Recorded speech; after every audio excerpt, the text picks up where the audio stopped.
Hey everybody, Tom Barnes stories from the 78. You know, I'm always up for a good road trip, and Minneapolis is definitely a road trip. If you are into music, you love beauty, architecture, Minneapolis has all of that with the beautiful terrain all around it. But Prince is one of the main reasons why I wanted to go to Minneapolis a few years back. I went to Paisley Park, got to go inside the studio on a tour where you get to experience what that was like, and you hear things and you see things and you feel things.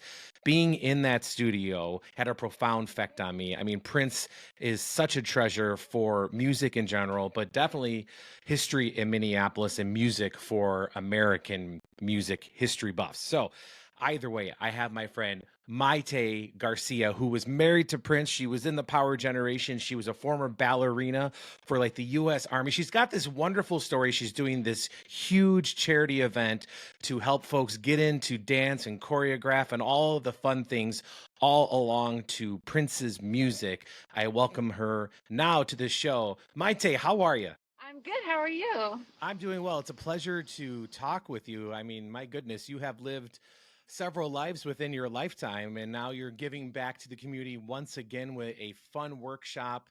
Dance, are we calling it a workshop or is it an event? Either way, it's June 6th, 7th, and 8th up in Minneapolis. Why don't you tell us about it a little bit? Yeah, I mean it's an event. I've been a dancer my whole life, and I started a program a couple months ago called Live for Music, where it's underprivileged children who really want to play music but don't have the means. And we have amazing teachers. I mean, the list is insanely long of really talented Grammy Award winning instructors that are teaching people. And I was like, you know what? We're going to take it to dance now. So we're starting the first event in Minneapolis, of course, Prince's birthday. Prince and I started Live for Love Charities back in 1996, Right after your and son, I've right? continued it.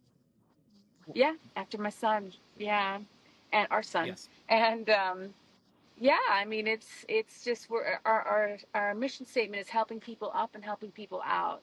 And I think I'm really excited to see the kids, I mean, even if they haven't taken a dance but want to dance, people have this image of dance being this difficult trained thing, and it's a feeling, it's a celebration and of movement. So I'm excited to get them in there just to introduce them to that. Yeah, I mean, if anybody's familiar with your work with Prince or on your own, I mean, you were a ballerina for what was it, the Army? Did I read that right? When you were discovered when you were like 16, and then you were with the Power Generation. You've choreographed for other folks. You've danced for other musicians. I think Britney Spears is one of them. You like. If anybody's seen your work, they would know that dancing is about feeling, it's about emotion, it's about passion, it's about expression, right? Yes, absolutely. You said all that correctly. Yeah, I mean, I started ballet at the age of 3. I started professionally belly dancing at the age of 8. I met Prince at 16, and I started working for him at 18. Man, oh man. And I mean, my technique was very important to me.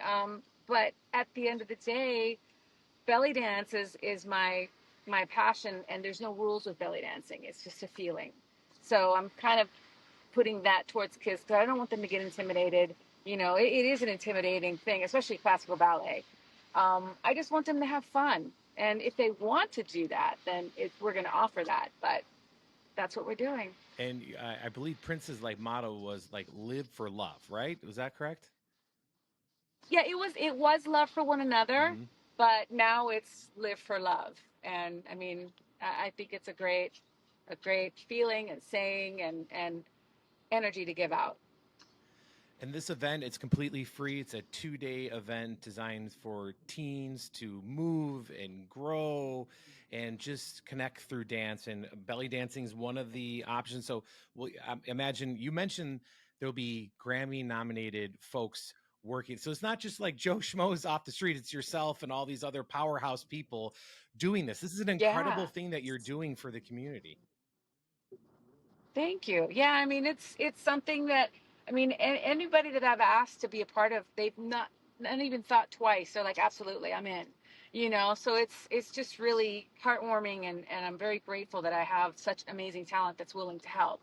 So more soon with Live for Music. I mean, I can't even tell you the students that have grown so much and gotten confidence and actually gone and to do other stuff, and enroll in certain things. So I'm really excited about it, and soon we'll be sharing all that.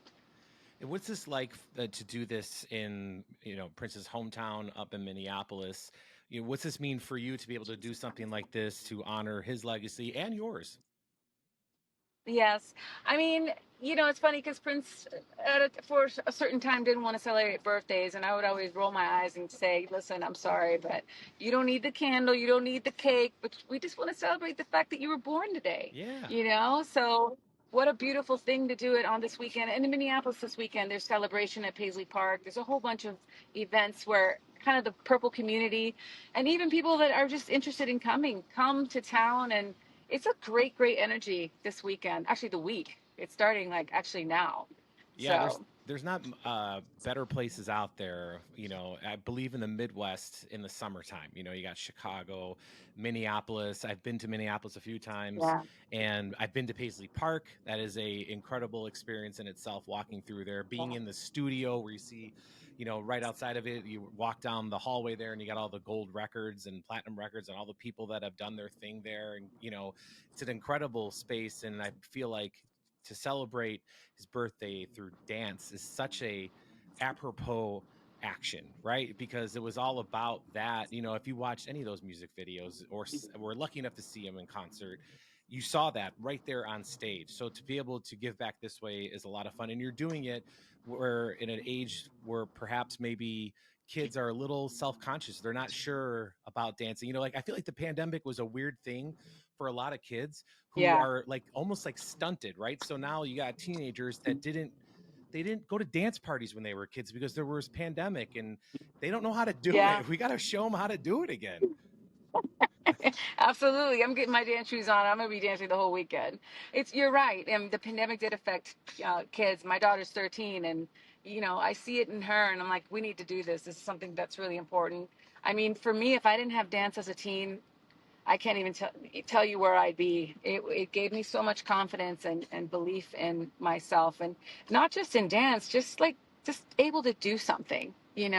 So that's what I'm really pushing for, is for them to get in there and go, maybe now dance is not for